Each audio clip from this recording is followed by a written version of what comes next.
আমরা পশ্চিমবঙ্গবাসী জানি আমাদের বড় বড় নেতারা যারা আছেন তারা অবশ্যই প্রতিশ্রুতি দেন। প্রতিশ্রুতি দেওয়াটা তাদের কাজ এবং তারা দেন। তারা যদি 10টা প্রতিশ্রুতি দেন তার মধ্যে 4টে পূরণ করেন আর 6টা করেন না।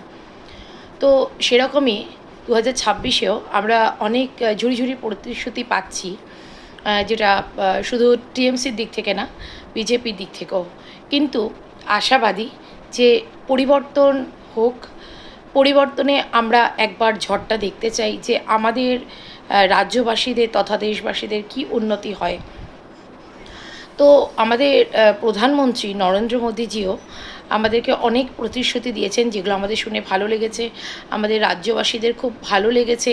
সবথেকে বড় কথা হলো ঘরে ঘরে চাকরির সুযোগ পাওয়ার একটা আশাবাদী আমরা। হয়তো গরিবত্ব দূর হবে। গরিবত্ব দূর হবে মানে গরিবকে তাড়িয়ে দেওয়া না।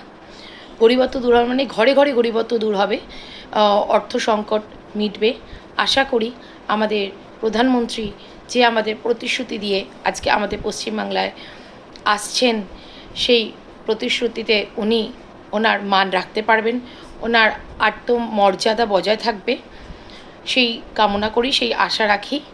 আর এটা তো মা কালীর অবশ্যই নিজস্ব ভূমি, এখানে কেউ অন্যায় করে ছাড় পেতে পারে না।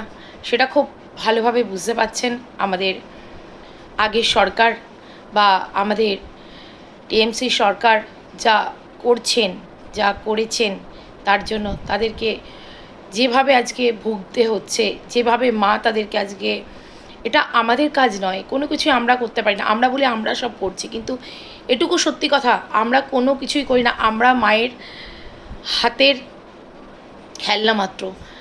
আজ মা কালী আমাদের যেভাবে ঘোরান আমরা ঠিক সেভাবে ঘুরি, সেভাবে আমরা চলি।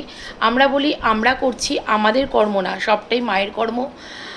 মা যেভাবে চালাতে চান আমরা সেভাবে চলি। আজকে মা যদি বিজেপি সরকারকে আশীর্বাদ করেন তাহলে উনি আমাদের পশ্চিমবঙ্গে সামলানোর ভার ওনার হাতে উঠবে। আর যদি মা কালী না চান তাহলে সেটা সম্ভব হতে পারে না। যে যতই যা করুক তার ইচ্ছার উপরে কোনো কিছুই সম্ভব নয়। তবে আশাবাদী যে যে যেরকমভাবেই আজ প্রতিশ্রুতি দিচ্ছেন তারা তাদের সম্পূর্ণ প্রতিশ্রুতির মান মর্যাদা রাখবেন, এটাই আমাদের পশ্চিমবঙ্গবাসীর একান্ত ইচ্ছা, কামনা, সবটাই।